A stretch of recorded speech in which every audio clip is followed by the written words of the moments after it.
it foggy outside. All the planes have been grounded. Ain't the fire inside? Let's all go stand around it. Funny, I've been there, and you've been here. We ain't had no time to drink that beer. Ladies and gentlemen, welcome to the Sandman podcast. I am your host, Brian W. Tosh, joined as always by our resident hack checker, Oliver Fullington. Yo! Our producer and co-host, El Hilo del Hack, Tyler Fullington, and the man whose stories got stories, the hardcore icon. He's got 99 problems, but bananas ain't one. The Sandman. Hack, how the hell's it going today?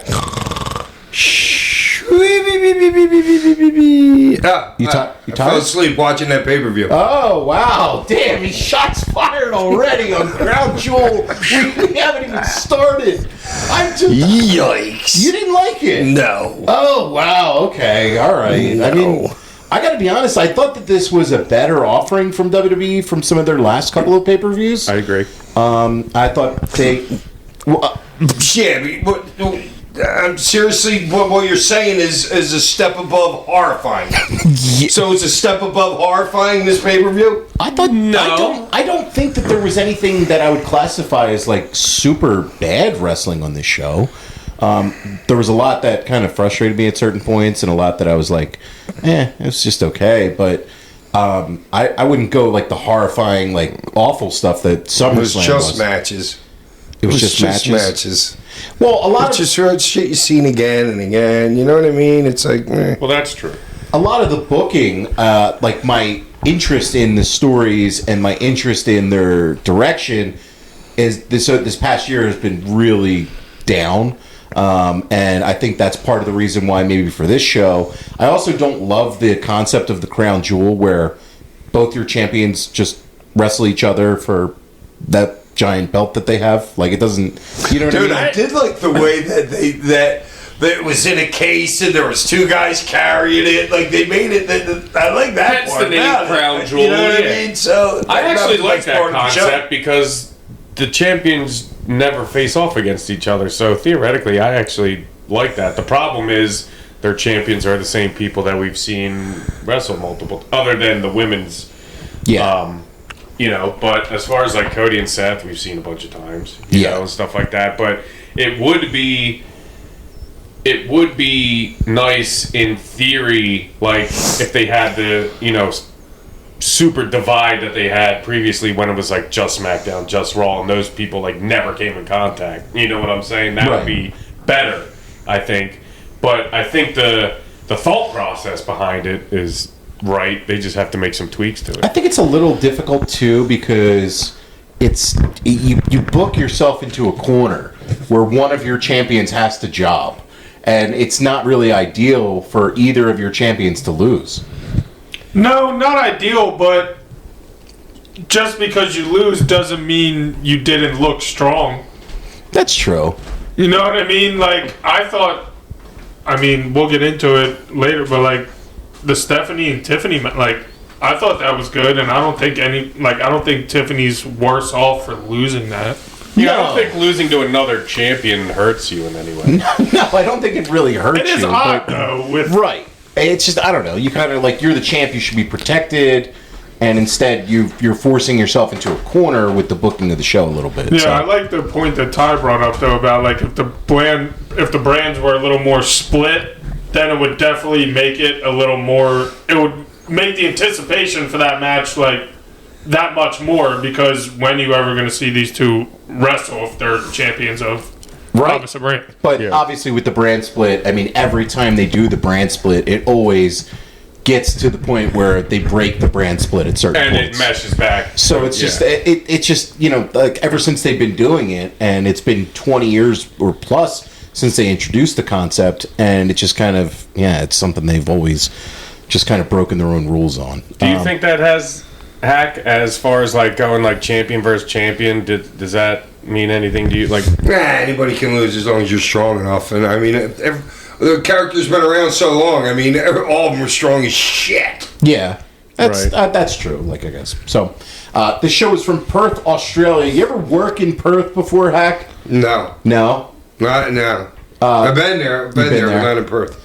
This really big crowd, and the crowd, I will say, was pretty interested in the show all night. So they're continuing to deliver whenever they go overseas. It's part of, you talk about this a lot, Hack, is their efforts are less stateside and are more global centric as a company. And when you run these events and when you're showing, I heard an interview with Nick Khan recently where he was talking about the fact that we have strategically tried to have a lot of our pay-per-view events overseas instead of stateside. So Yeah, that's where there's way more money. And you're getting the better crowd reaction. Right? So you're getting the better, like, it's better for the wrestlers, better for the people there, for the crowd to be that way, and it's also better visually for the people watching. And it's probably better for merch. One of the things I said to Ty, I said the crowd looked like an Indiana Pacers game with the amount of John Cena T-shirts that they sold. I'd love to know the number. I would love to know how much money John Cena made and WWE made off of those shirts. They're selling these John Cena retirement shirts, Hack, for $70 a pop. And if you looked at that crowd from that show on Saturday, oh my God, it was Probably about 80% of the... it's like $70, like, no matter whether it's a kid shirt or an adult shirt. that's the price I saw on Twitter was $70. So It wouldn't surprise me. No, Taj's shirt would be $246. The kids would be $14.50. Great joke there, boss. That was a good one. So the show started off with an Australian street fight between Bronson Reed and Roman Reigns. gotta love those Australian street fights. Yeah, an Australian street fight. It's a little. That's compared to a... The bat that they had was good. The cricket I bat. love the cricket bat. I thought the cricket bat was an I interesting like weapon that. in there. But Of course, they had to have my standard fucking cane in there. yes, yeah. Okay, there you go. Conk with the kangaroo spot he's recommending. But this was, I guess I was more interested in the finish more so than any of the work in the match. The work in the match was perfectly fine. You're rolling You your did eyes. nothing. I know. The Oh work, my God, the epitome of nothing. but the crowd was invested. Well, of course the crowd was invested. I don't care if the crowd was invested. I care what my eyes are seeing. I wasn't blown away by They this did match nothing. by any means. I actually thought it was awesome up until the interference. Yeah. Because the fact that they did nothing, but made it flow so, not perfectly, but they were just going so easy. You know what I'm saying? Like, and that's what I enjoyed most about it. Like, I know there's sometimes when you do nothing and like it's really boring and there's nothing that's going on, and then there's times when you do nothing and it looks just so easy and effortless that I appreciate the fact that like you're doing that. Like, I wish I was begging for somebody to run in. Well, I was begging. you knew the run-in was coming. When they had Bronson go into the chair in the corner, and then they hit him with the thing, and then he hit him with the punch. I was hoping that was the finish, and that was it. But no, of course they had the interference, and it just ruined the entire. You got match it, dude. for me. It's the Roman matches. You look like it. Everyone has the interference spot, and I guess the twist on this was bringing the brothers back. well, yeah, the brothers are back together And now. then all them sitting in the ring. I like that at the end. You That like was that at the end? different. I don't want to see you till Christmas. You like that? Yeah. You actually like that?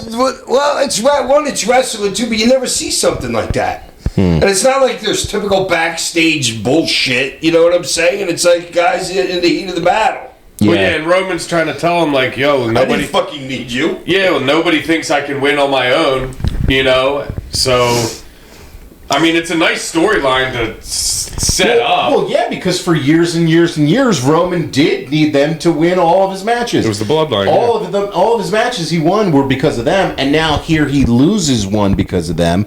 And I was actually kind of Bronson Reed picking up a win for Roman Reigns. Oh, he didn't lose it because of them.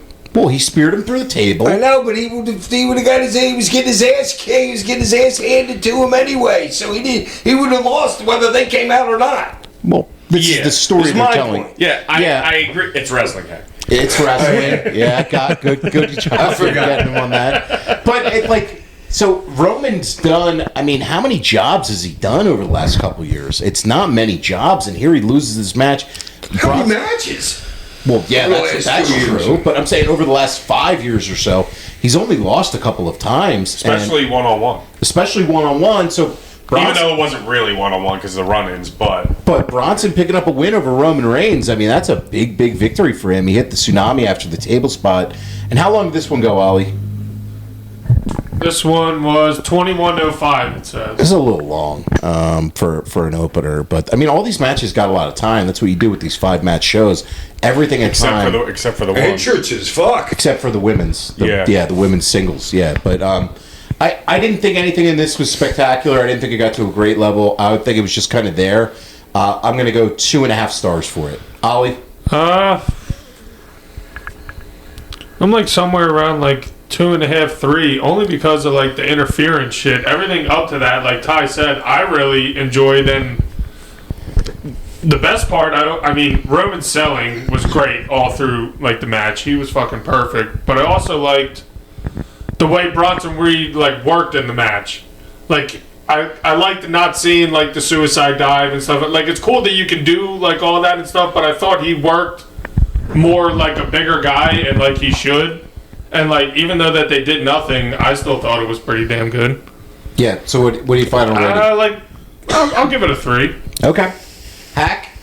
Right, my notes. I like the drop kick that he gave to the fucking what's his name, and he landed his back on the apron. Yeah, that's a Pat and Roman That's spot. what Oh, they yeah, first filled out. that's a Roman standard. I love the fucking happenstance of a metal trash can happened to be when they went out Dude. and did their all. Yeah, I haven't. Why? What was the purpose of going outside the ring just to walk to get around that trash and do- can. I know, but it's like, is it just for the freaking trash can spot, or is it like just to It's a walk street around and fight, reveal the bro. cricket? Like, To portray the street fight aspect, I think. I know, but it's like if you're gonna go out there, do a spot or something, or No, just they get did hit nothing. with walk They in a just- circle, walk in a half punch each circle. other. And fucking, it's like, I know I think it's to give the people that are like close to them, like, oh, we saw Roman and Bronson. Like it's to bring the show like to it's those wrestling, people. but it's just like it didn't serve any. Like normally, if somebody's going out there, it's for a spot or to do something, but it's like you guys just walked like 50 yards It did and then nothing just really. came on my back. What do you give it? Hold Hack? on, I got Okay. the crowd chanting. This is awesome. Was unbelievable to me in this Well, match. crowds chant. This is It awesome. was crazy because they chanted, "This is awesome," and they hadn't done a single thing yet. No, right? That's why I'm saying. I'm like, what the fuck is wrong with I these said, people? dude, when they started chanting, I was like, "This is awesome." Well, it's just they were happy to be there. Yeah. You know, like I mean, it's just crowd participation The Uso spear I liked. through the table. Yeah. And then, Great timing on Yeah, that. that was and it looked great. well executed. And with I like the run-ins because it was like a down. It's like up down, and you know what I mean, and then down. I liked it ending on the down, and with the family thing at the end. Okay. Yeah, I like that. You had a lot of like bullet points for a match you thought was a shit. Yeah. So what's your rating for it? Wait a minute! I like this. Yeah. I said two things: a drop kick and a spear. I'm giving it a 3.5. But that's I already wrote that in. I gave a couple. I gave the first two 3.5s. Just so you know what's coming What's in next. that pen over there? 3.5 and you hated it. I went lower than you, and I think I liked it more. No, I like the run-ins. But your rating systems, people. This is Hack's we rating know. system. Dude. They know my rating system. Okay, they know. Ty, what do you give it? I'm gonna go with a 3. I thought it was. I said I liked it the whole time. You were burying it the whole time, and then you were like, "I like this." The run-ins were good. Honestly, it was refreshing to see Roman in a match that didn't like seem like so robotic and like so him. He had the same match for like so long. I felt like that he got into like a robotic, you know.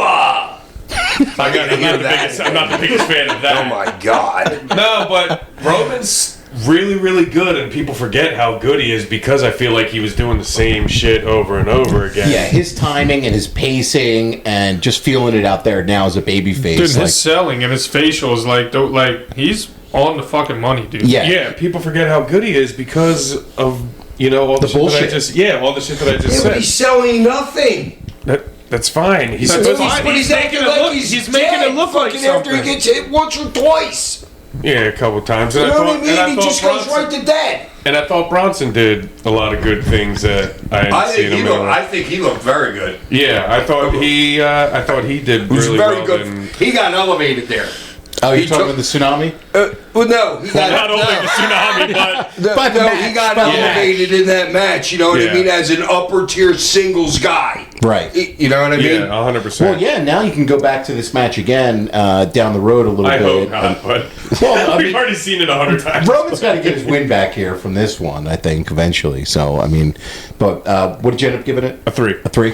Yeah, it's just the interference stuff kind of. I would have been at the 3 level if it wasn't for the fucking interference, which I'm just so over. and So- the patent barricade spot. and the barricade spot. I have complained When about that. someone, on the at show. when least he someone took could have it. missed the barricade spot. Yeah, he did take He it. did it to himself and like pulled him through along with him. Yeah. At least he didn't kill him. I'm just- I mean, the it's one, gimmick. the one in the ring. He killed him with the one dude. Yeah. I forget the one in the ring. He killed him. I'm just so tired of that spot. So am I. And it's just like As soon as you see a guy over there, you're like, okay, you're here it waiting comes. for it. You Yeah. know it's going to happen. And look, there's a million spots in wrestling they do too often. That one just hits me where I'm just like, I'm But that over one it. feels like it should be a great spot, but you do it so often, Right. That there's no.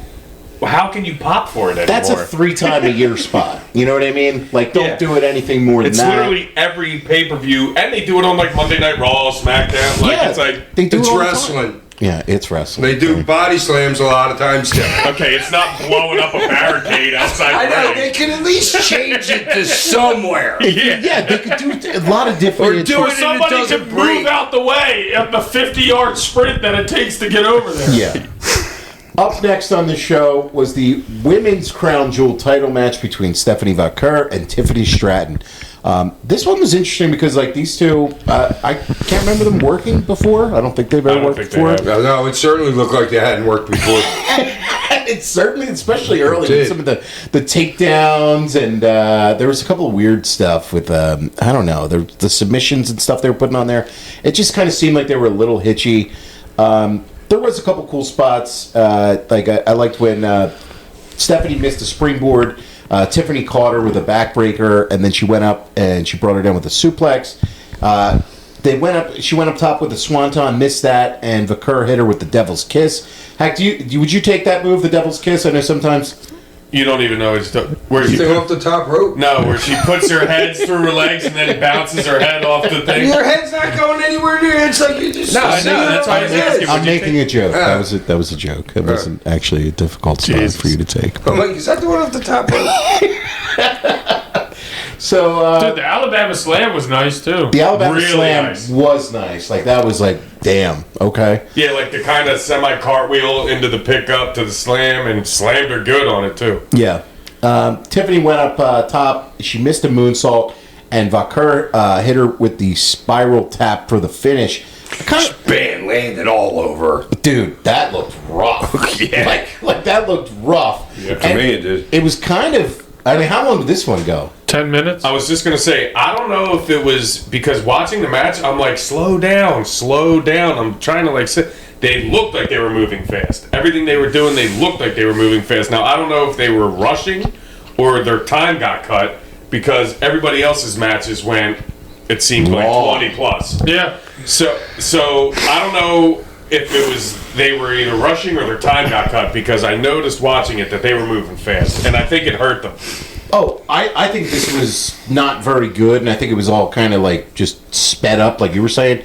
I'm going to go 2 stars for this. Like, I think these two have a really good match in them, but I didn't think that this was it. And to your point with the time, you got a 5-match show. This went 3.5 hours, I think. There should be no time issues with anybody. everybody should be able to have a match that breathes. You got enough commercials and time in between matches where you could just take off a package or something to make time. Like, if they needed 13, if that's what they thought they were going out there for, 13, 15, and they had to cut stuff and smush it into, what was it, 10? Mm-hmm. Like, I'm watching the show, and some things are coming up like, Perth Crown Jewel, we'll be back in a moment. Right. Like, why are you having that? Like, not even commercials, like, no, nothing. So, like you said, and that's your women's champion versus champion. You gave that tag match, the women's tag match, I don't know how much. They should have got 20. 20, yeah. They should have got 10, and your women's championship should be getting the 20. Well, for why the women's tag match got time, obviously Rhea's in there, and it's Australia, and there's been a built-up issue in that match. Versus, Don't even get me into that match already. Okay. Jesus. Well, we'll stick to this one. I'm going 2 stars for it. Ollie, what do you give the match? Yeah, I'm at like a 2. Definitely, I mean, if they haven't worked together, it definitely showed. Like before, they're 2 great workers. They definitely have a way better match than that. I mean, there were some good spots, like you pointed out, like a couple good moves and stuff like that. But yeah, just like a 2, really, a little too hitchy and just like Ty said, a little rushed and just didn't feel like they really, really like gelled. Yeah. Hack. My girl looked horrible, I think, and the other girl looked really good. Who's your girl?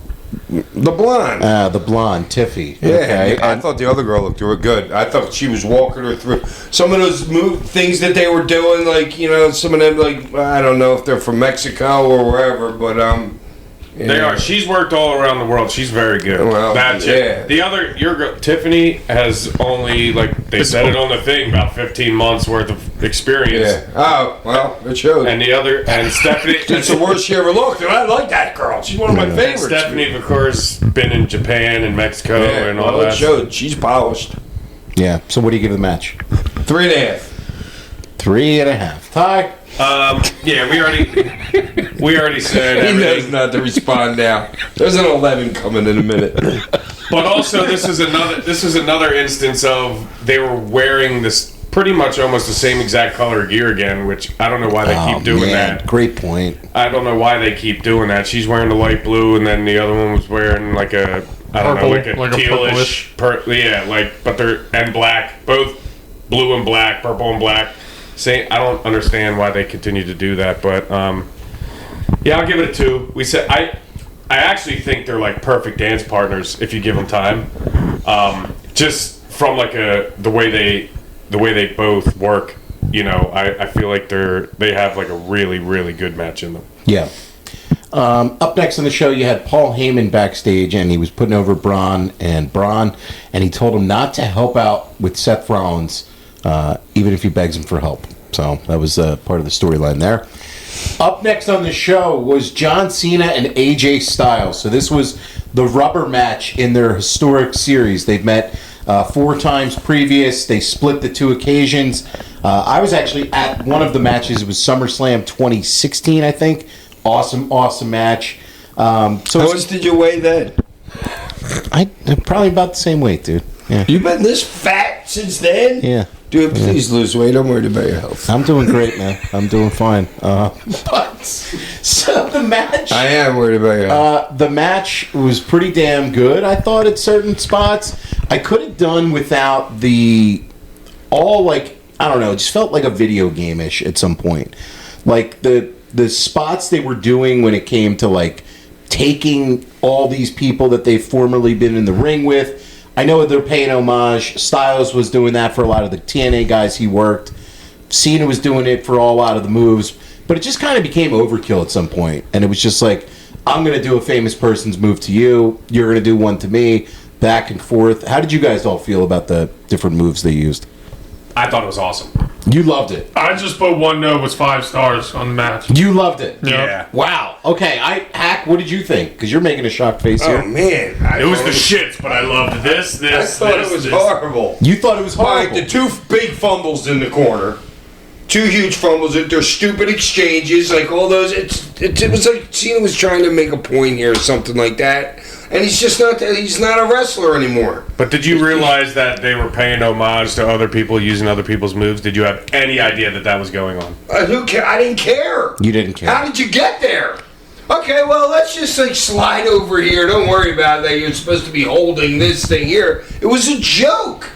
You guys didn't think it was a joke the way they were just sliding from one move to the other, from one move to the other? I didn't love it, but the crowd that they were performing in front of did. Okay, well, they're idiots. I loved it. Ty loved it. Ollie loved it. I wasn't expecting a 5-star classic out of John Cena and AJ Styles. I'm glad that they gave me that instead of trying to put together some sort of match that Cena can't put together.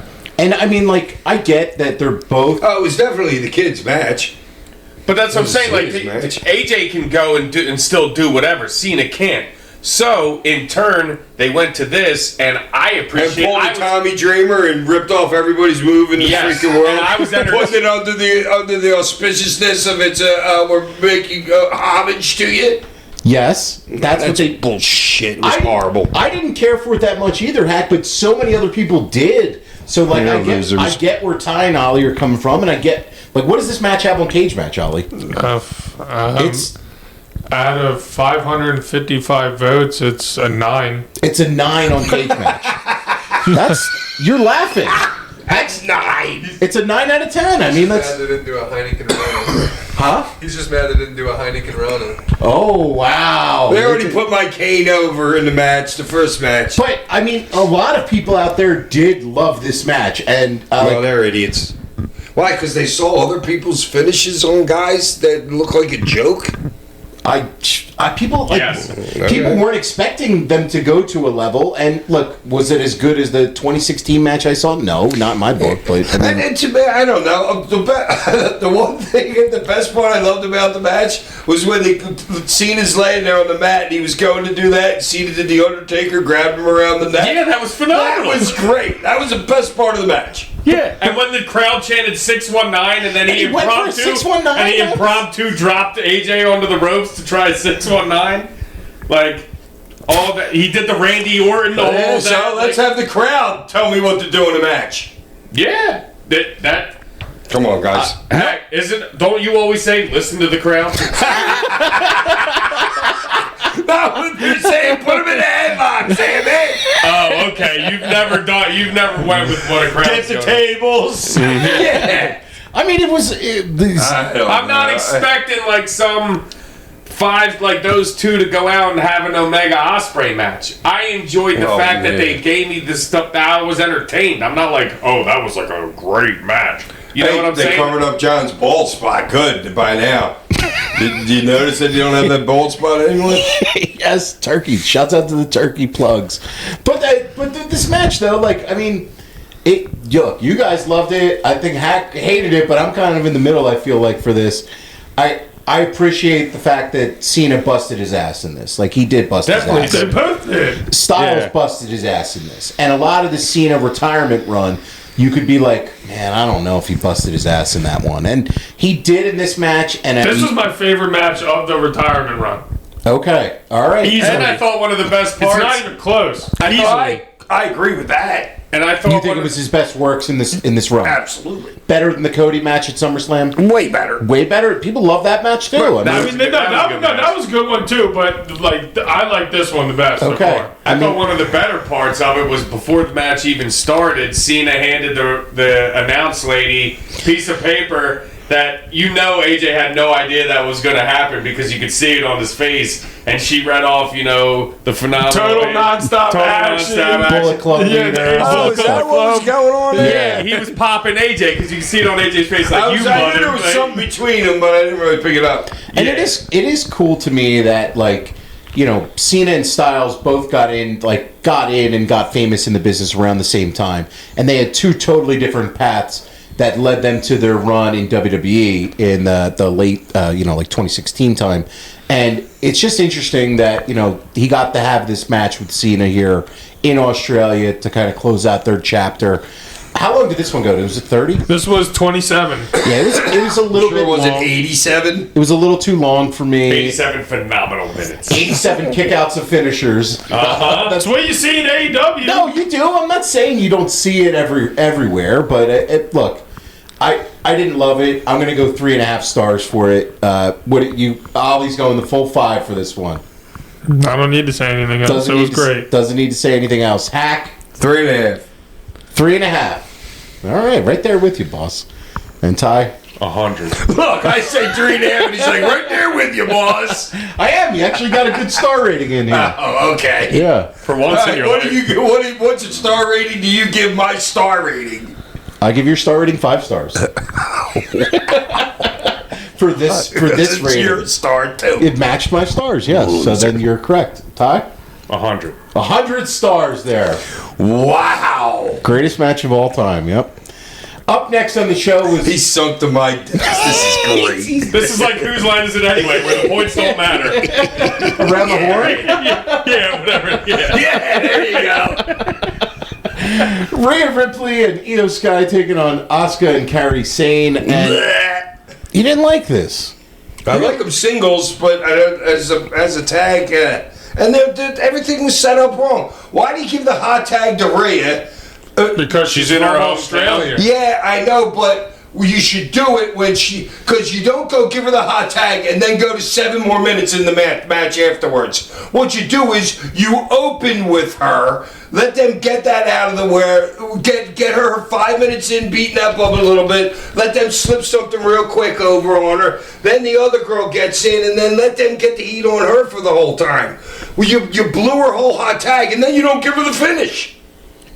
And then she gives the finish to the other girl. What was that about? What was a combo? She snuck the tag in her, and then she hit the riptide, and then she hit the moonsault. I agree with you, Hack, but that's pretty much almost every tag match now where they do the hot tag and then that And I they never go disagree every time. Yeah, they never go home after the hot tag, or even relatively soon after the hot tag. It's always Yeah, they did it in that God's tag match that we talked they about. do it all Same the exact time now. thing. Yeah, they do it all the it's time. Well, now. there's no more like 10, 12 minute Right. like tag matches. How long was that? 20, right? Yeah, 1957. All right, well, 19, it's a little bit harder to do the way I said it because then she's Right. got to be in the ring for like 7 minutes in the beginning. So, and then she goes out, then all the heat goes on the other girl for the next 8, 9, and then you go home in the last couple. Right, which is tough, but that's why you don't give them that much time. You know, but Yeah, but I hate that hot tag in the middle of a match to go nowhere. I agree. I mean, it looks like... And it's the big, and that's her. The whole goddamn place is waiting for her, and you blew it. I don't disagree with you. Like, it's a little... The structure of it could have been done better, and they have a decent program going on right now. Yeah, I mean, for me personally, like I like the match. I mean, the first half of it was like kind of like slow and a little sloppy to me, but then probably the last like 10 minutes of it really picked up and got good, I thought. It did, and all 4 of these women are awesome. I think they're very good. I think they're like the They're four awesome. top. Dude, and they were laying Absolutely. shit in. Yeah. All were. were Io laying and shit Asuka in. were kicking the shit out of each other. Yeah. Asuka caught a couple on the face, like not just kicks, but like Yeah, she she'll took some wear it. shots this match. They don't give a fuck. And Rhea always lays shit in. Yeah. It don't matter who she's working with, but then you had Asuka, Especially the damn shoes she's wearing kicking you. I mean, and you those had guys Iho, kill. and Asuka was kicking the shit out of Yeah, Io's she chest, was. like, dude, Come they on, were laying boy, it she in. caught shins in the side of the head. Yeah, they there were was some laying shit flying. in, so I appreciated that work. Like, No, I mean, this and those are 4 of my favorite chicks. I in know. the I business. like Kairi Sane too. She I- she Yeah, doesn't they get could have done enough. strong She match. doesn't get enough like TV time or enough like of a push. well, Her maybe... fucking elbow's so awesome. Oh, it's great. It really is. I mean, look, the finish of this match where you went up, Io tagged herself in, and then Rhea hit the riptide, and then she hit the moonsault for the pin. I think it was kind of strange for them to beat Asuka this soon as well in this story. Like, I feel like I know it's Australia. Well, Putting the star over makes sense. I know, but like the Didn't Hack's Kyrie point. take the pin? Was it? Yeah, Kyrie? she did. It was Kyrie. yeah. It was Kyrie taking Yeah, the pin? she took the pin, but also to Hack's point, it's like if you're gonna give Rhea and Io the win, have Rhea like do the pin. You know what I'm saying? Like that, and get like the big pop from it, or else you should have the other two win. I don't mind it. She was kind of handing off the win to Io. It's her. Yeah, that was her call. That's her call. Yeah, she was kind of handing it off to Io. She's over no matter what. So you give Io the pin, so she gets over as well. You know? Yeah. I thought this was Fuck perfectly. that! I'm taking the pin in my home country. In Philadelphia. Have you ever taken a pin in your home country? No, but I mean, if I ever did. For a match though, like this wasn't bad. I know you didn't like it, Hack, but this was perfectly fine to me. They lost me in the. It's like this with all those tag and matches. it's fine. I understand you're Those girls. disappointed because like this combination of women has a 5-star in them, and this certainly wasn't it. But I know I'm going to get a better match out of Mommy and Asuka. Oh yeah, totally. But so who cares about the other two? Well, I mean, Io Sky is among the best workers in the business, man. I mean, I don't know. well, for me, I'm going to give this match 3 stars. I think it was just perfectly, really solid and good match. Ollie? Yeah, I'm gonna give it a 3. Like the first 10 minutes, I just wish were like a little bit tighter and stuff like that. But the last 10 minutes were really, really good. Hack? 3.5. 3.5. Ty? Mommy and Oscar are in it. They ain't getting less than 3.5 out of me. Yeah, a little convoluted, a little sloppy, but I loved how they laid all the shit in, so I got to give it a 3. Okay. Up next on the show, this was the Crown Jewel Men's Championship match between Cody Rhodes and Seth Rollins. These guys had worked a bunch before, and Seth never really got that big victory over Cody. So, going into this match, with the booking, would you have done the finish that they did for the match? Cody has not taken a lot of falls. Obviously, he lost to Cena. Cody doesn't do a lot of jobs. He's one of your most protected guys. Would you have had Rollins go over Cody as the way that they booked it? Yes. Yes? Hack? I probably think it was their call. You think that they're both them are deciding? Maybe, yeah. Like, I mean, but- Rollins needed it more than Cody needed it. I agree. yes. Agreed. So then that was the right Well, booking decision. Cody needs the loss to just build him up that much more. Right. You know what I'm saying? Like, and Seth also needs the win to build him up and make him look strong. Right. Good point, Ollie. And then obviously, Very good point. Obviously, the injury in this match, they did a bunch of stuff. I mean, On the Van Dam, is that when he hurt his on the Van Dam spot? so he's going for the Van Terminator, and instead of doing like the way Rob would do it with like flat back drop kick on it, he decides to do a flying headbutt with it, and he lands everything on his left arm and shoulders when he braced on the ground there, and apparently he tore up his shoulder, and who knows if he has to vacate the belt. But then they hot shot the angle the next night on Raw for Braun and Bronson to turn on him. Right. Which So which you then didn't see this, that they turned on him? Hank? No. No, Yeah. Braun and Bronson turned on him or Turned whatever. on So Seth, and Heyman's with them now. Seth's out of the picture. We don't know if he's going to vacate the belt. We don't know what's going on. Oh, he's fucked up then. Yes. Because you don't go to them lengths right away the No. next night unless you right. know. Right. And obviously, that was probably going to be the direction months and months from now, maybe post-Mania, where you could tell they're going with Braun and Bronson, but they went right away with it, and so I assume Rollins is probably in some really bad shape. So why did they turn on him? How did they turn? And how did the announcers explain that? So so what happened is CM Punk won a number 1 contenders match on Raw, and then right afterwards, out came the Vision, right? Who's that? Rollins and Bronson yeah. and Braun and Heyman, and they kind of laid waste to everybody, and then out of nowhere, Braun Breaker speared the shit out of him, and then I'm Seth. out of Seth, and then they kind of like Heyman's playing it like he didn't know, so Heyman's in shock, and then Bronson Reed gives him a tsunami, so they're like he's down with it too, so it's kind of like they're breaking away from Heyman. Heyman didn't know of this, but he's still with them. So Is that all they did? Was the 2 things? Yeah. The spear and the tsunami? That Yeah. was it? Yeah. Okay. And Braun Breaker's holding up the belt. That was what they left you with. So it's going to Breaker and Punk. I don't for the know. belt? I You know don't what? You just give the belt to Breaker to defend it? I don't know. Yeah, Well, you no, can't do that. no. If Punk won the contenders match, so he has to be in the match for the belt For the if there's a vacant match belt. for the belt. Right. And you would gotta think there's going to be some way for them to weasel in Breaker or Bronson in that match for the belt. You got to put Bronson in there because Breaker ain't ready. Well, Breaker's the guy they're going with.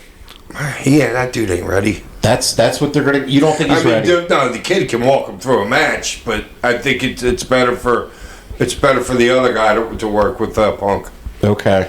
I mean, the Tsunami dude. They obviously the Tsunami dude got. I can't remember If they go to some sort of scenario like that, do you see them putting the belt on Breaker? You got to rocket him right now. I think, and I think that's like what Hack's saying. It might be setting him up to fail at this point because I don't think as a character he's at that point. He's not established I at don't all. think you can put the belt on either one of them, with the other guy being with them. Right, you got to get You him can't totally. you can't give Braun Breaker the belt, and what? And now Bronson Reed's going to be his lackey, and you can't give Bronson Reed the belt. And what? Braun Breaker's going to be his lackey when they're equals. Yeah. You know that you can't. And then you break him up when Rollins comes back. But I'm just saying, how do you run that like? Oh, I'm the champion now. Now the other guy's taking the back seat. I don't think you can do that. I know, but with that, if Rollins is out for a year, you can't. You're gonna have to break them up sooner than that because what are they gonna chase as those two? Yeah, he's out for a year. If it's like that, if you get your operated shoulder on, he ain't coming back strong. For So a year. maybe put it on Punk. Well, Punk. I can see that. But then what's you have What's heels next chasing for Punk? Breaker and Yeah, like I feel like you do this. The Usos. Oh, they're gonna put it on The Breaker. Usos are for them. They're gonna put it on Breaker. They're gonna put it on Breaker. I think you're right. Ollie. That's Don't what fix that too, doesn't he? I think. You're all losers. Well, no, I'm not saying that's necessarily what I I'm would not saying do. that's the right choice, but that's what they're gonna do. If they can put it on Jey Uso for his face work, I think they can put it on Braun Breaker for his heel work that he's been doing. I don't think as for a heel champion, I don't think he's too far off. Or like Roman when they first pushed him in like 2016. Like I don't think he's like far. The work rate. Yeah, or level. promos or literally anything. I think he's over. I think even fans do the woof woof woof when he comes out. Like I don't think he's not far off from being a world champion. So like them just giving it to him, I don't mind it. Especially, I guess you can give it to him, especially if you have Heyman as a mouthpiece for him. Because he's not ready as a talker, but like Dunk is saying, he is over, and the fans are behind him as a heel, kind of. I just don't think you can do that because then you lose Bronson. What kind of credibility does Bronson have after that if Breaker's your champion? Well, I think you do a turn between those two, I Paul's guess. going to explain it all probably next Monday night. I would think they would send him out there to do whatever. I'd give Bronson Reed a mid card title and do like a Triple H Austin, how they were the what was Power that trip. power trip, the 2-man power trip. I'd give Breaker like who is the United States champion? Just fuck it. Sammy. Yeah, Sammy's the United States champion.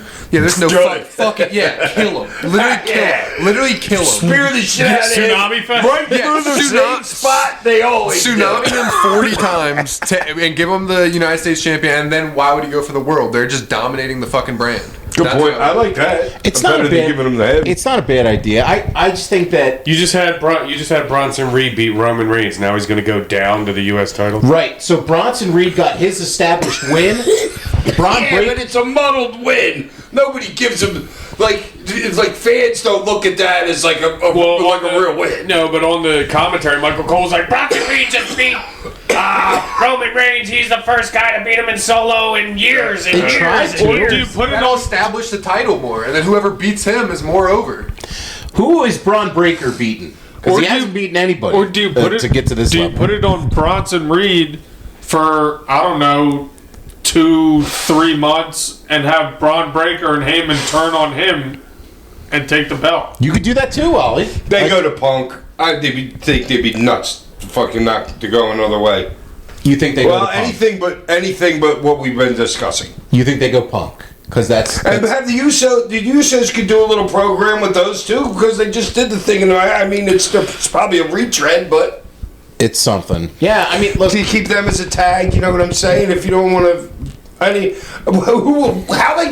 get out of this? Do you have a tournament? Put it on Escobar. Or do you bring back Andrade. I couldn't think of his name. I was going to say that, and I knew he was actually in the AEW. Or do you just try and suffice with putting the tag straps on them? Look, you're. I'm not saying it's a great, it's not a great option. But You are in a bad spot. This is our best bad option.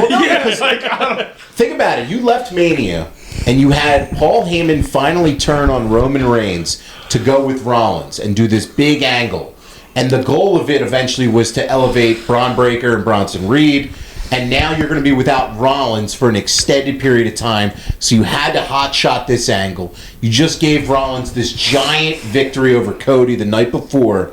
And heck, when you saw that spot, did you think to yourself, like, why is he landing on his arm? Do you think that was just like an instinct of his? Like, because when I watch it, I'm like, thinking maybe you never did it before. I don't ever seen him do that before. Okay. But like, if Shit happens. If you're doing a flying headbutt, you just kind of have to like go at it. Like I don't know. It was Just go for it. you gotta be lacrosse dummies. Yeah, That's not something you practice on. I don't think it's like a horrible spot. take and bump. I mean, it's. Just, he might have done that with a crash mat. I could see that practicing that with a crash mat. just to see if you can get the distance.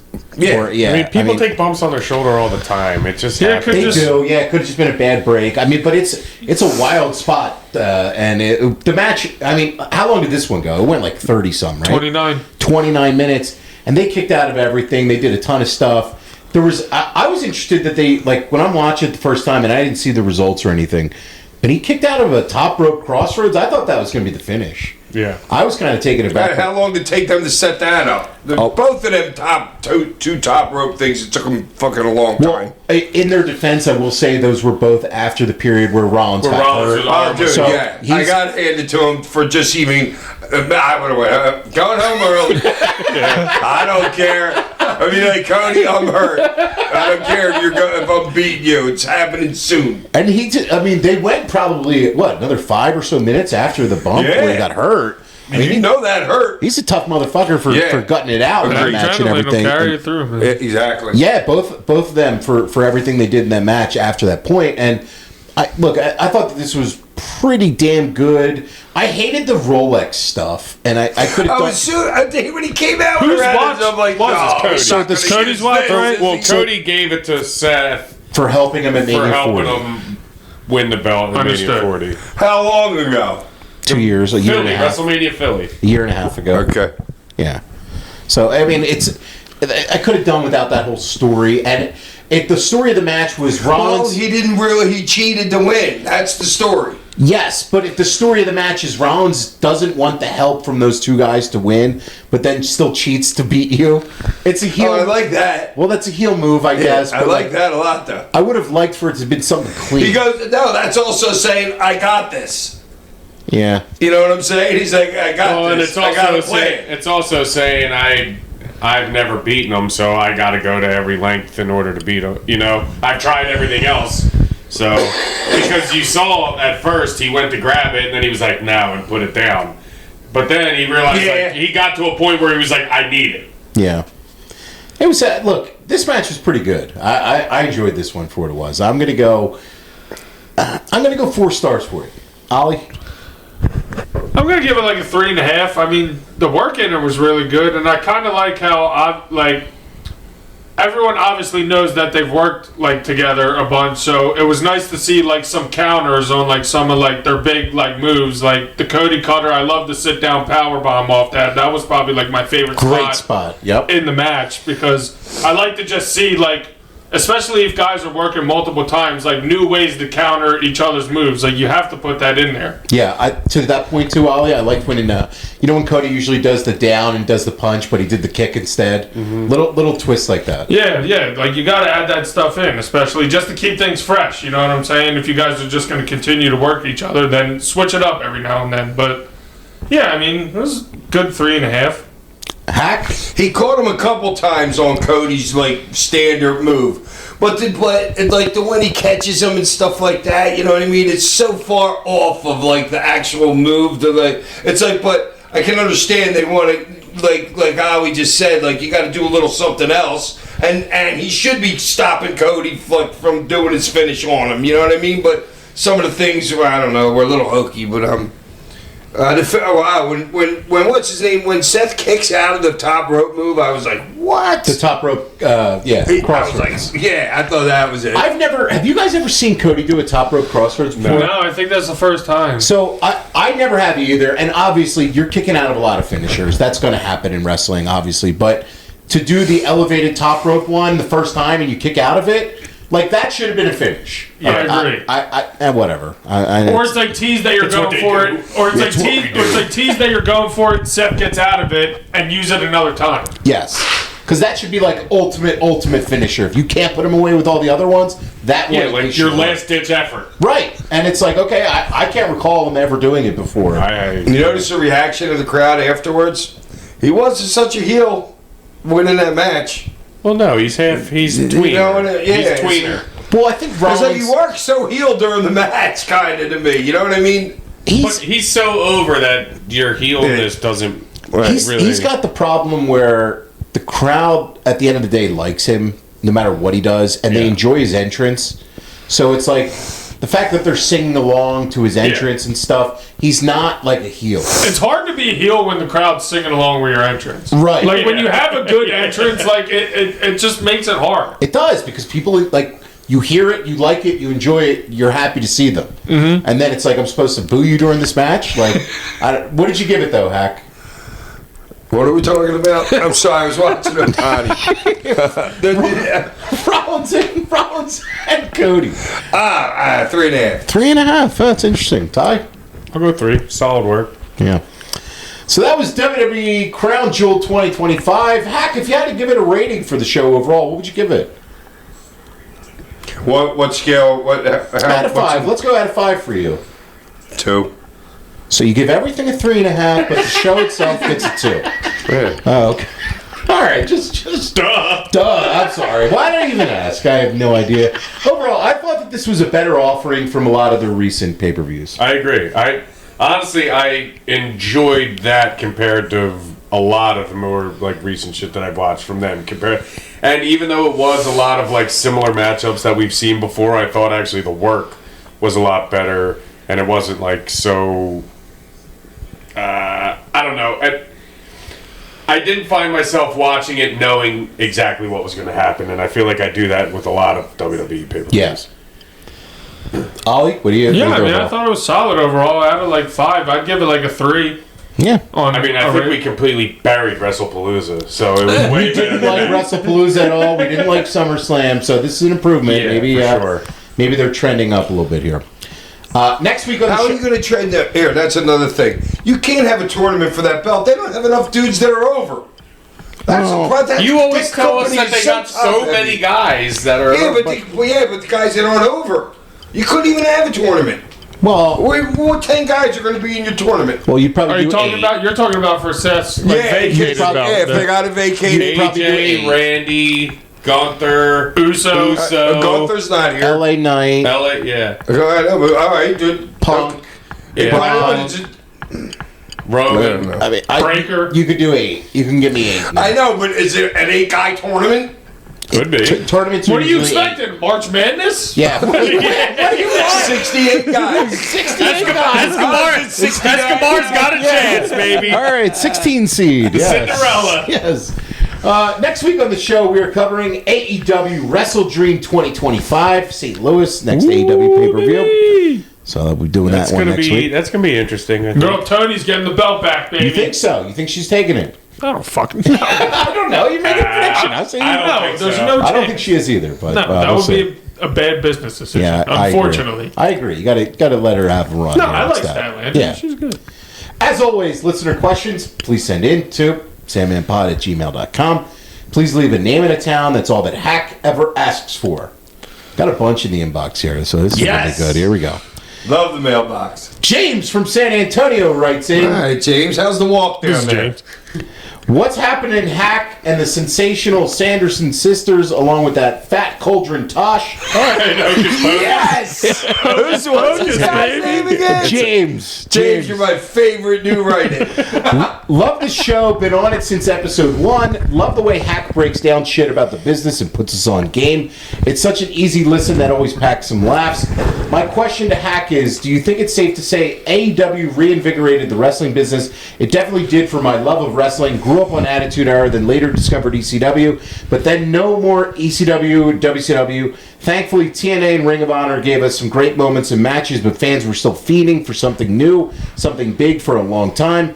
By the way, be on the lookout on October 22nd, Dynamite. We'll be in San Antonio, and I'll be in the building with my Support the Sandman podcast sign. Hell yeah, my man. Hey, I like that. Gracias for taking the time to read my shit, and gracias for giving us what the wrestling podcast world needs, and keep blowing trees. Go Texans. Thank you, man. I appreciate it. Yeah, thank you, brother. Thank you. So, AEW. Well, because I remember when I restarted watching a couple years ago, and I didn't when I first saw Seth, I was like, and then these two were like, dude, he's been carrying the company for the last 10 years, like, in their down cycle.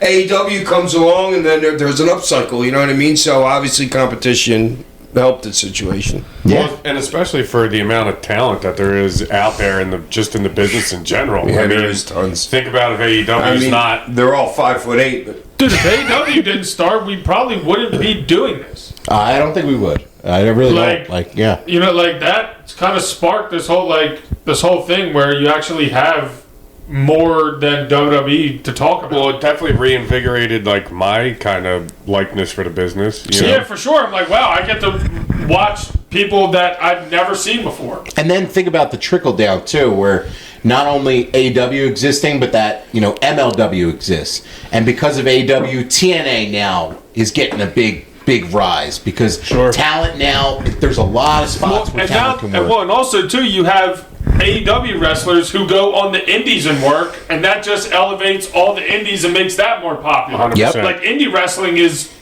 super fucking hot right now. Right now. Yeah. So awesome! Thank you for writing us in, and can't wait to check out that sign you got there, bud. What do you guys say, Gunk?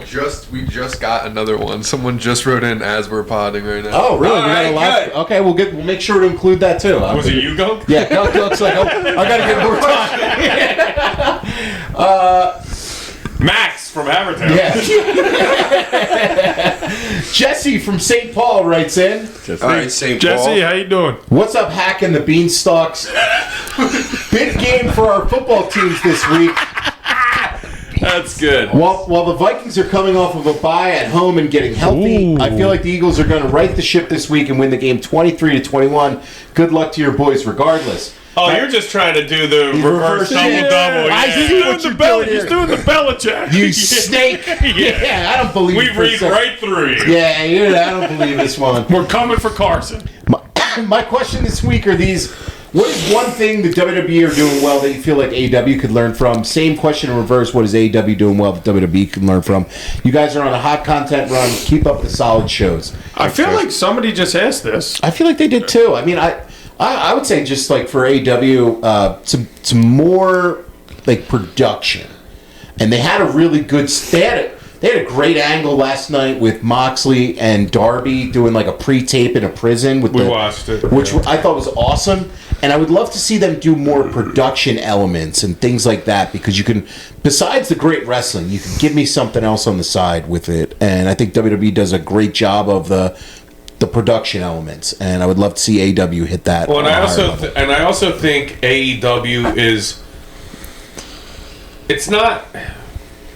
I'm trying to find out the right way to say this. It's not like more indie, but it kind of is more indie. So I feel like you can go deeper into the backstage, like you're saying, like creative elements, as to where like WWE's got like, yeah, they're like backstage, whatever, but like AEW's a little bit more like grungy and like shit like that. So I feel like you can get like more in depth, like to the way that you're talking about, like get a little bit more creative, do a little bit more stuff. So.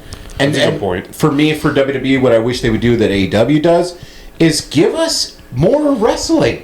Of the 5-match shows, there's no reason a 5-match show should be 3.5 hours.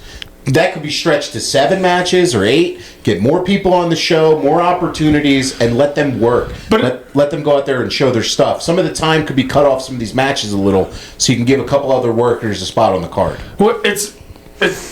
I agree, more matches and like getting more people on, but give us more stories to be invested in. Yeah. You know what I'm saying? Because like just throwing people on the card just to do it isn't gonna like satisfy anyone. You know what I'm saying? Like totally. You have to make more stars. Yeah. Than the people that they're doing right now. You got anything, Hack, that comes to mind? Nah, you guys covered it. Okay. Heart Attack Rick writes in. Right, Rick. What's up to the Hack Nuts Express and to the White Afro Man Gunkers? The White Afro Man. There you go, Gunk. That's a new one for you. Because I gotta. Not much this week since I'm boycotting WWF shit now. So my question... I love our listeners. My question relates to Hack appearing in Hagerstown on November 14th. Are any of you cucks going to be there, or is Hack going to be the only nut job going to be there? Asking for a friend, EC Dub. Where is Hagerstown? Hagerstown, November 14th. I'm guessing that's what, West Virginia? I don't know. Hack, do you... Hagerstown, Hack? Where is that? Hack's I looking don't at know, his I'm phone. seeing if I'm even booked there. He's seeing his phone. Oh, it's 11/14. Did he say? Yep. Yeah. Where's that? Six Flags? Freaking. I don't know. Oh, Six Flags. Well, tell me that week. Okay. No, this one is a little far. Oh. So is it West Virginia? Or is it Virginia Six Flags? No. He's looking here. No. We'll see you there, No. Rick. Ollie, Hack He's check, the Hagerstown. Six Flags is a mush. Okay. Yeah, Hagerstown's a couple hours from here. Okay. Well, Depending on where it is, Rick, maybe you'll see us, maybe you won't. We'll keep you posted Yeah, we'll as keep we you posted. keep going on here. Dopper in Scunthorpe, England. Ooh, the All only, right. the only town in the world to have those 4 letters in the middle Come of to it. Manchester to see us. Bowie, Maryland. Bowie, Maryland. Hagerstown. Oh, all right, Okay. that's not that far. Nah, we can show up there. Hey, Hack and his massive nutsack pack. My guys are coming up with some good names today. Thanks for reposting my Instagram photo of me and Hack at a UK show from 20 years ago this month. So this guy sent us in on Instagram. Coming back to the UK, February, baby. Here we go. He said, while the other wrestlers at the show like Meanie, Raven, and Styles all had merch tables, Hack was wandering around the building with a guy holding a Polaroid camera. So I snapped up that opportunity. That's great. It's a great move by you, man. No gimmick table, it's the gimmick, Yeah. the gimmick I'll crowd. go find them. It got me thinking, what does Hack do on long-haul flights? Is he a sleeper, movie watcher, book reader, or does he just raw dog it? Thanks a lot. I don't take long flights. But you're going to England here in January. man. That's the same as February. LA. Oh, okay, yeah, it's The 6 same hours. way. I mean, Well, yeah. when we went to Vegas, That's like 5.5. It's that was crazy. what, sleep? Do you do book? You sleep? What do It you do? matters what time of day. What it matters what time of day it is and shit. But Okay. No, but I'll take a pill. You'll take a pill. Yeah. Okay. Sure. I know you like grabbing magazines and stuff too sometimes. or Oh reading yeah, if I magazines. have to fucking read, yeah. But they don't carry my mag. They don't carry Scientific America anymore. Like the magazine shelves in airports have gone from like 100 different magazines down to like 20 that they carry. The and news- they're mostly like women's shit. The newsstand. It's a dying breed. Yeah, it is. Wow, bad. Drummy from Bryan Street Tavern writes in. Drummy. Yo, boys, happy WPW. He put in parentheses, Wet Puss Wednesday. Wet Puss Wednesday. Wet Puss Wednesday. Sounds like you're having fun, Drummy. Big AW and Delaware Blue Hens tonight. Thoughts, All right. thoughts on the James Franklin firing and who's your current selection to take that job? Also, if you could pick one current coach who would translate to wrestling, who would you pick and why? Tabs Low would love to see the Hack Foundation up at the tavern very soon. Franklin had to go. I mean, losing those I two. think it was way long overdue. Like, losing 2 games when you were 20-plus point favorites, you're going to lose your job. And he lost 3 in a row. I mean, Oh, it was bad enough to pay him $50 million to leave.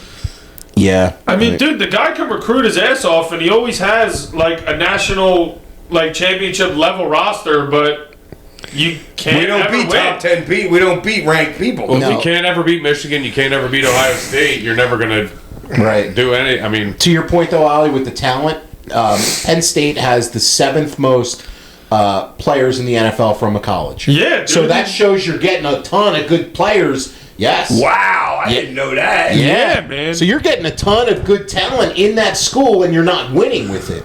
There's more. They can't have more than like Georgia. Well, not Georgia, but if you look it up, They I said look- there's 7. So there's there's 6 seven. other schools. I wonder if the Georgia, I Bama.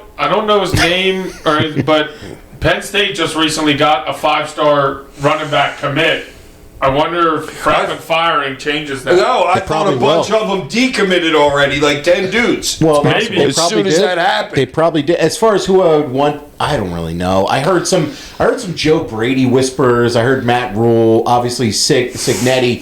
He re-signed with Indiana today. Give me so an he's not- Ogeron, baby. Oh, you want Eddie O? I like Ogeron. I'm a big Matt Rule fan. Rule? I really like Rule. Now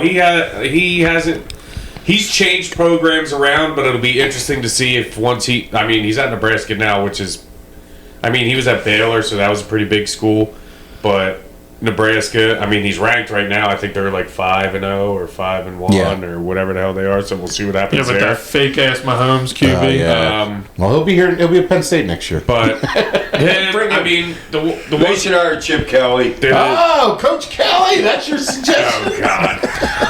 No, they should hire Kevin Patullo so he can get the Oh, fuck out there of you go. And if you got a coach that would land Is in that our wrestling, coordinator? Hold on. Yeah, coach for wrestling. I have the best one, so I'll let you guys go. Gruden. No, but he's Gruden would have been Gruden good. would be great. He'd have That's been so like good. Eddie That's- Gilbert or somebody like that. I would say Lane Kiffin. Okay. Who do you got? Oh, Urban Meyer. Okay, I got the best one. Urban Meyer. He'd be getting lap dances. All right, I think this person would be the best heel manager in the wrestling business. Give me Kim Mulkey, the women's college basketball coach for Oh, my LSU. God. Dude, She'd be that is- such a great heel that manager. is so good. She'd be so awesome. That with is those so good because outfits. I want to punch her in the face. Yes, I would pay money to see her manage people in wrestling with some of those outfits she wears. and I everything. hate her. She's made for wrestling. She is a wrestling heel That's manager. a really good one, Tosh. Kim- 'cause I hate her. Kim Mulkey. Oh, She God. can manage Flair. Oh, she can manage anybody to the top. Bless you, Hack. Brian Mills from Calgary, Alberta, All right. You got a specific set of skills? Canada, writes in. What's up, fellas? Hope everyone is doing well after a rough few weeks in Philly sports. Our beautiful Sweet Lions got jobbed on Sunday Night Football, so we're all suffering these days. Yeah. Question for Hack, but if anyone else is old enough to remember, feel free to chime in. I listen to Briscoe and Bradshaw's podcast, and every time they have a guest on there that was once in the same postal code as Steve Austin, they all say they knew he'd be a megastar. My question is, did Hack feel the same way based on Austin's quick visit to ECW? Was Hack surprised at all when Austin went on to become the biggest star in the history of the business? I was 9 at the time when Austin showed up in WWF, and I remember being completely unimpressed. It was wild to me that he would go on to be my favorite ever. Did the rest of the gang have any recollection of their feelings towards Steve Austin before he was stone cold? Thanks again, boys. Keep up the awesome work. Best thing that ever happened to him was his freaking month in ECW. But it certainly was for his attitude and everything. But when you saw him and you saw him, in Dude, he was good. You knew he was good. You oozed it. you knew he was. He you just knew, oozed You it. knew he had it. Yeah. I can't really remember as a kid. I remember watching WrestleMania 13 on tape. That one of my buddies gave me, and watching the match with Bret Hart, obviously a classic. And when you saw that as a kid, I was like, oh man, this guy's the shit. He's fucking amazing. Like, that was the best match I'd ever seen. So I guess I kind of did, but I can't remember like the first time I ever saw him besides that. So I mean, like, you obviously a little younger Yeah, for like Austin. I only remember like seeing like Steve Austin like at his height, and then like going back and like watching like the older tapes. You know, like I only knew Steve Austin as like obviously him, like the most popular wrestler on the planet. But then like as I would go back and watch like older ECW shit, I'd be like, oh, okay, like that's who that was. But I mean, even watching it, I was still kind of surprised. Like, fuck, that's who that guy is now. You know what I'm saying? Like, It's crazy looking back to how short the run was for Austin, because he starts to get hot in 97, and 98 is when he really is hot. And then 98 and 99 are his like big on fire years. That he's broke his neck in 97. He had to get another neck surgery. So he was out of action pretty much most of 2000. And then by 2002, he's done. he's pretty much done. And he has a very short end run in 03 with WWF. So it's like, it's a very, very short run with just a huge, like, gigantic movement. I mean, talk about, like he said, in his opinion, obviously the most popular or over dude in the business. And if you think about it, in such a short run, like, has anyone have a more meteoric rise to like superstardom and is still probably the most one of the most over dudes now till this day? Yeah, I think Austin. Me? Oh, just saying. But like, you have him, you have Rock, Yeah. and you know, I don't know who, but like you said, I mean, he worked 4, 5, you know, like as the top. as right. He started out in, I want to say, the late 80s, No, cartoon stuff. But and like everything. from that time period on, from like 97 to 01-ish, I mean, Every teenager on the planet almost was like watching wrestling, Yeah, or and they- knew something about wrestling, or you know what I'm saying, or knew who Stone Cold Steve Austin was, even if you didn't watch. They're wrestling. all welcome. Like, You credit taking motherfucker. No, that's a great question, though. And obviously, Austin's work in ECW, I think, gave him some of that edge. Like, I really do believe that Hack working with you and everything, and ECW just kind of gave him a little bit of that attitude. And Heyman knew he had it. Well, that it was possible. Right. You know what I'm saying? Because we were breaking all kinds of barriers. You never did this on TV. You didn't beat up women. You didn't do this. You didn't do that. You didn't smoke cigarettes, drink beer, and do all that shit. And then he was like, you know what? This is possible. Right. Like anything's really possible in wrestling. Yeah. It kind of breaks that barrier that you have. Like, you're in a And, yeah, box. anything goes, dude. The barrier, it's off. and then you got the shit with him and Vince was just like the greatest most thing ever. golden. Yeah. no, one The second, backhand to the head is the best spot ever in the history of the business. dude, it really is. It's so good. Darren from Grimsby in the UK writes in, hello there, everyone. Hope you're all having a fantastic week. I have a question for everyone. With the astronomical prices that WWE are charging for their tickets, do you think it will help indie promotions garner more business knowing that they'll be more affordable for families who want to enjoy a wrestling show? Keep kicking ass and keep up with the phenomenal work. I would say... Anybody know how much tickets were in Perth? No. How do we I don't- find out, Gunk? How much were tickets in Perth? Get on it, Gunk. But as far as indies, I mean, I don't know. I mean, like, it depends on the show. Like, a lot of indie stuff, like, Gunk was at GCW this past weekend. I don't think you want to take your kids to GCW, no diss. I think it's a fun show and everything, but if you're trying to, like, you know, I don't know if that's the kind of show you want to bring. Probably not a child's demographic. Right, with light tubes and glass and, you know. No, but sure. I mean, definitely. I mean, I don't see why it wouldn't. You know what I'm saying? Like, if you have, I don't know what indie promotion, but I don't know, MLW, let's say, coming to town, and you have WWE coming to town, if the one show's more affordable, I could definitely see the family choosing the one over the other. Yeah. I totally agree. It can only help. It definitely can't hurt. I mean, obviously, the kids aren't really like the indie wrestlers may not be as, you know, clearly not as recognizable to them, but at that point, kids just want to see wrestling. Right. You They know, want to be like, close, dude. Yeah, like- it's not until they'll get to like maybe now like 11, 12.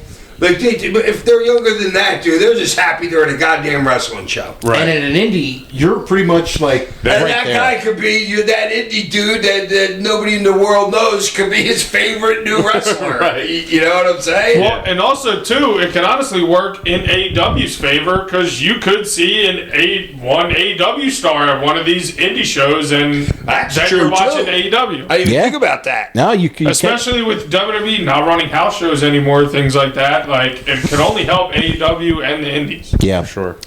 Johnny from San Antonio writes in, "What's good, Hack Pack? I ain't trying to bring up sports once again this week. I just like Oliver, I have to not let the goddamn Cowboys ruin my week. But it's quite freaking hard when my defense likes to make like the women who hung around the Philadelphia Travelodge circa 1993 to 2001 and opened wide to let anyone dismantle them. It used to be okay because I had the Astros playing October baseball.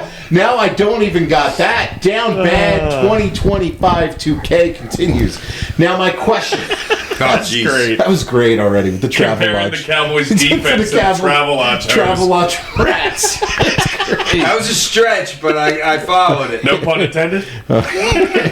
Now, my question: with 99.9% of pro wrestling media contemplating on who might be seen as last opponent for Saturday night's main event, who do you believe will be seen as last opponent? I gotta go with that gunk theory. And I'm going to go with Gunther for seeing his last opponent. Is that who you're sticking with, Gunk? Yeah, I said it from the beginning, right when John Cena announced. I think Muscle Man Malcolm asked me. He was like, "Who's John Cena's final opponent going to be for Instagram and TikTok?" And I was like, "It's Do gonna be they have a Gunther." history, those two? No, it's just fucking. That ain't happening. So Big Billy badass Gunther, who no one can beat, is gonna job the fucking He's not gonna job. dinosaur Cena. No, Cena's going out on his back. He's a true wrestler. He's going out on his back. He's gonna put somebody over. He's gonna look at the stars. Who do you got, Ollie? I honestly don't know. I can't even think of a name off the top of my head at this current moment. I mean, He didn't do Randy yet, did he? I was going to. Yeah, they Randy's did. my guy. They worked yeah. Randy. Yeah, I Yeah, they don't did. That's care. what I thought. You're going Randy again, Hack? I don't know. Okay. The Rock? I He love said, Randy. likewise, could be. if Hack was given it, Holy shit, The Rock? No way. it won't be The Rock. Yeah. That would blow the roof off. You couldn't keep that secret. Yeah, well, it's not going to be The Rock. When is it anyway? It's in December. Can't wait for it to be The Rock. Yeah, it'll be The Rock tomorrow. Fucking They're going to hate announce it. it. Gunther. He said, if Hack was given the chance to ride off in the sunset the way Cena has been given, who would you list as the top 5 opponents over your career that you'd like to match up with on your way out? And what moves would you incorporate into your repertoire to pay homage and write the love letter to your career in the business? Personally, I'd love to see Hack incorporate some of Tuchel's aerial offense like the 450 or the tumbleweed. I could do both of them. Hack through the 619? Who would No, I tried one time. I almost died in front of the whole locker room. who would be your guys that you would be doing on your Cena? Dreamer, totally. Dreamer. Okay. And Raven, since he's ill right now, I could that's beat 2 him. DDTs. That's easy. Okay. Yeah. What about Shane Douglas? No, I don't want to work him. He'll talk to me too much before the Austin, give him match. the stunner. Austin? Yeah, Mikey maybe? I don't No, know. Sabu's in there. Anybody. I'll lose to any of them. Sabu, the Duds. Yeah. Okay. Anybody else? Yeah, you'll job any of them, you loser. He said, sidebar, can we pressure Hack into bringing back the Shaw rating system for ECW reviews?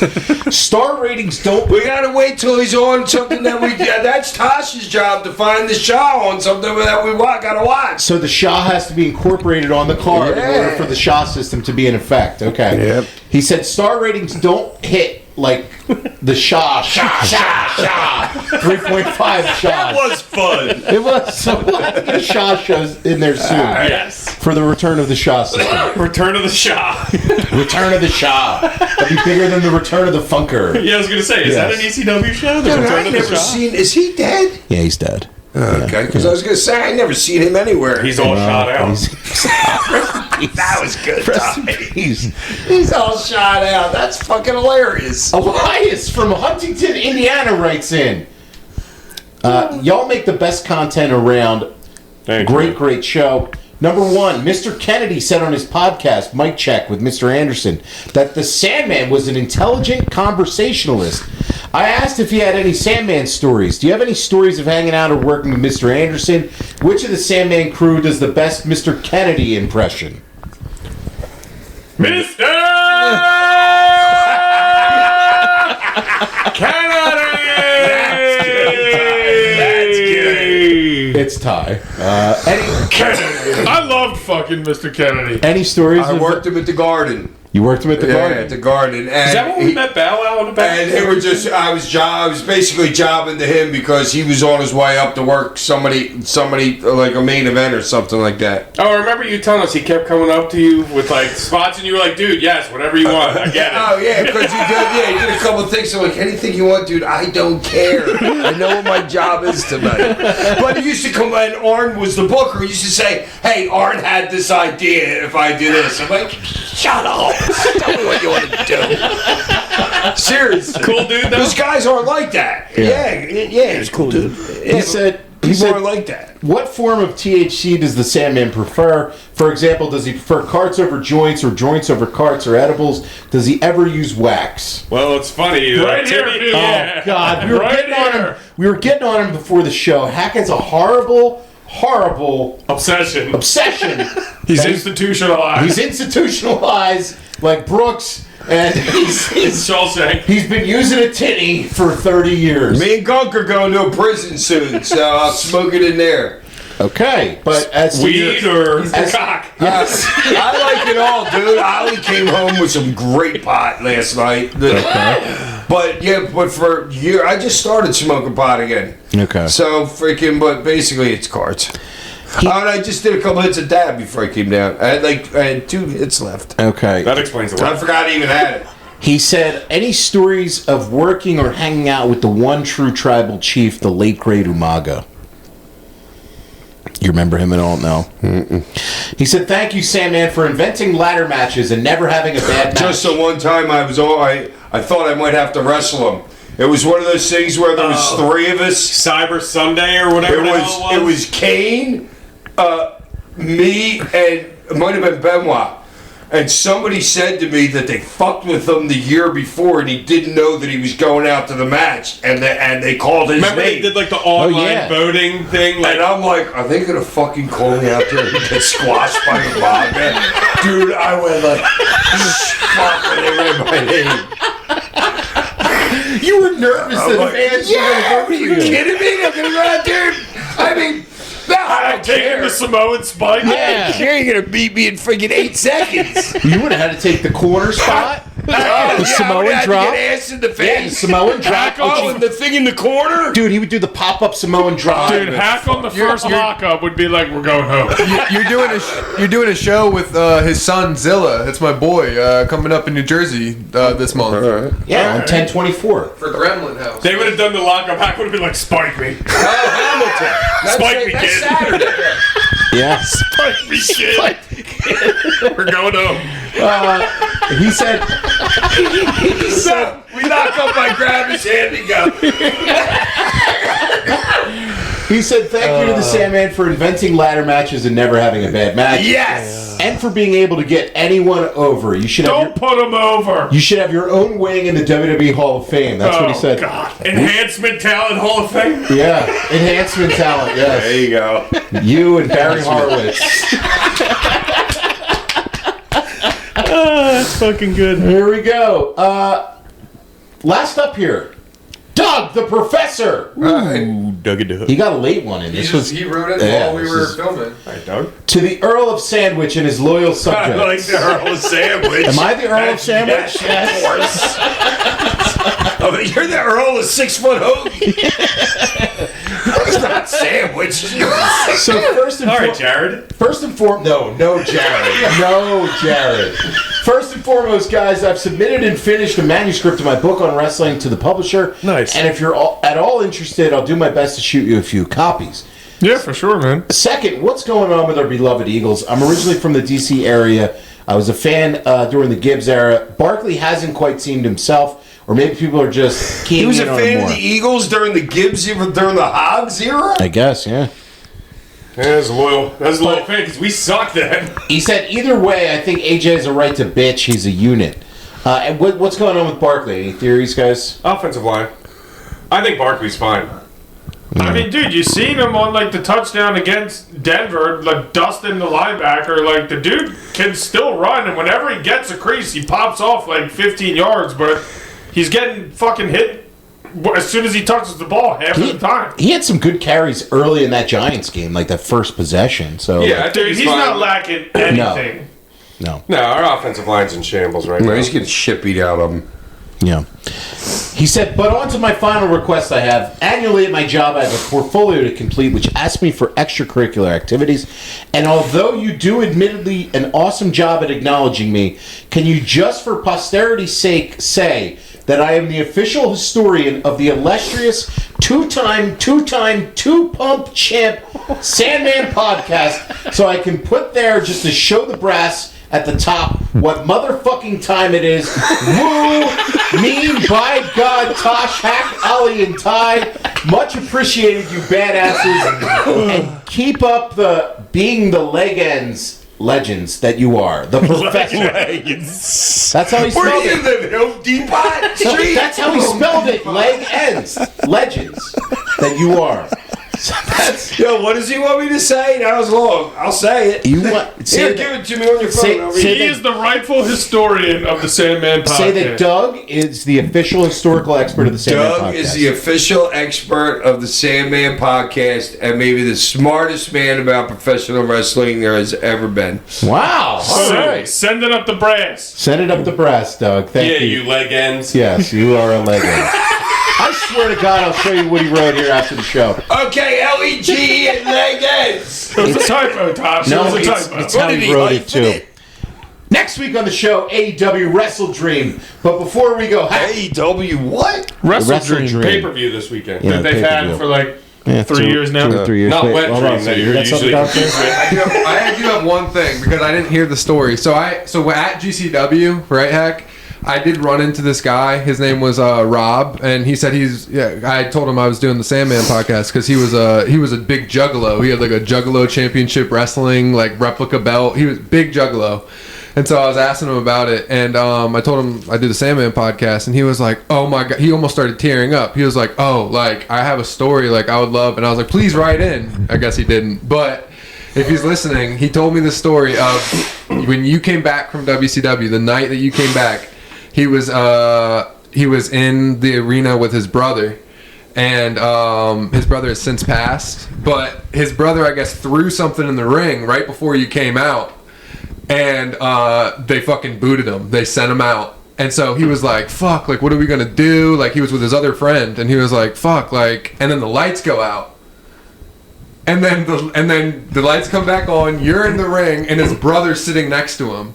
And he's like, "What the fuck? How did you get back in here?" And he's like, "Long story." And so basically, they booted him. You saw him out there. You're like, "Yo, did you just get kicked out?" And he said, "Yeah." And so he said you grabbed him by the hand, walked him back in, and the rest is history. That's how he got back in. And he was like almost crying. He was like, "It's like one of the greatest stories I've ever had. It's like a fond memory of my since lost brother." And he was like, "I would love to tell Hack one day." And I was like, "Well, write in," and he didn't. So I thought I would relay that. But yeah, he was like, Good shit. "Great memory." Hey, well, Good hopefully shit. she's Shout out to listening. Juggalo Rob, baby. Shouts out to Juggalo. I love touching people's lives. You stuck a guy back in the building to see your entrance. It's fucking awesome. I'm like, kid, watch it. Yo, kid, you don't want to miss this. With the dude, I can't imagine the shock that the kid was in. One, he's about to get kicked out. He doesn't know the Sandman's back, and the Sandman's dragging him back in the fucking... Didn't even think about That's that. amazing. It's He fucking knew awesome. before anybody I was going to say, he was the first person to know. Yeah. Oh, fuck. Oh, man. Stooging it off to I him. gotta charge you for that, dude. You owe me. Next week on the show, AEW Wrestle Dream. But before we go, Hack, the cane of the week or the toast of the week? I got nothing. All right. Peace. Peace. Ain't it foggy outside?